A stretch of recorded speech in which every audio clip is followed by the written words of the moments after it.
Hello learners, welcome back to commerce institute. Hope you doing well. So learners, आज का हमारा topic है forward contract कि forward contract क्या है। So let's get started without wasting any time. It is an non standardized contract between the two parties to buy or sell an asset at a specified time or at a predetermined price. मतलब forward contract आपका एक non standardise contract है जिसके अंदर दो parties किसी specified asset को किसी स्पेसिफाइड टाइम और प्राइस पर खरीदने और बेचने के लिए कॉन्ट्रैक्ट करते हैं। ये आपका एक नॉन स्टैंडर्डाइज्ड कॉन्ट्रैक्ट है, मतलब कि इसमें कोई भी आपकी लीगल अथॉरिटी इन्वॉल्व नहीं होती। Let's take an example. For example, mister B के साथ कॉन्ट्रैक्ट करेगा कि मैं आपसे 3 मंथ के बाद कोई स्पेसिफाइड एसेट 5,000 में परचेज करूंगा और बी इस कॉन्ट्रैक्ट के लिए रेडी हो जाता है। तो इन दोनों ने क्या किया, किसी एसेट को किसी प्री डिटरमाइंड प्राइस और प्री डिटरमाइंड फ्यूचर डेट पर परचेज और सेल करने के लिए कॉन्ट्रैक्ट किया बिना किसी लीगल अथॉरिटी के इन्वॉल्वमेंट के। इसे कहेंगे फॉरवर्ड कॉन्ट्रैक्ट। इसमें क्या है कि आपका जो बायर और सेलर है वो किसी लीगल अथॉरिटी के इन्वॉल्वमेंट के बिना ही किसी कॉन्ट्रैक्ट को फुलफिल करने का प्रॉमिस करते हैं।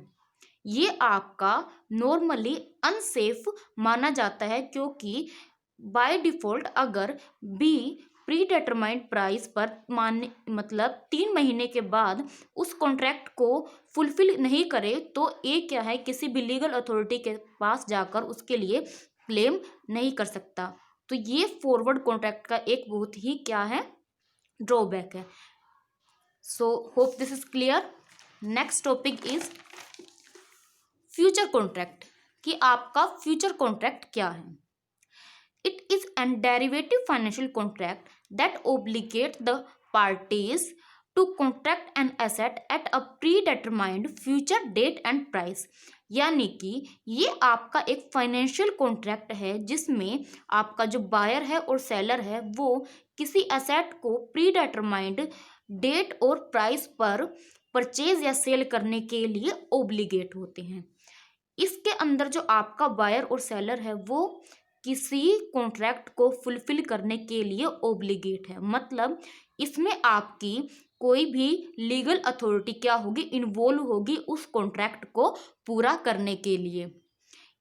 फ्यूचर और फॉरवर्ड में सिर्फ एक यही आपका क्या है, डिफरेंस है कि फॉरवर्ड के अंदर कोई भी लीगल अथॉरिटी आपके कॉन्ट्रैक्ट को पूरा करने के लिए इन्वॉल्व नहीं होती।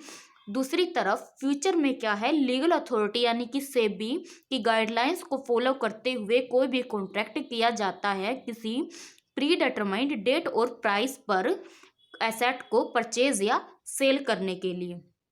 फॉर एग्जांपल, जो है मिस्टर ए वो बी के साथ कॉन्ट्रैक्ट करे कि मुझे 3 मंथ के बाद आप कोई भी स्पेसिफाइड एसेट 5,000 में दो।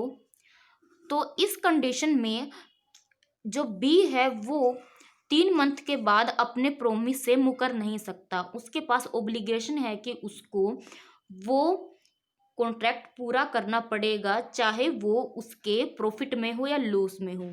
उसने क्या किया है, लीगल इन्वॉल्वमेंट के साथ यानी कि कानूनी रूप से उस कॉन्ट्रैक्ट को पूरा करने का प्रॉमिस किया है। Hope this is clear.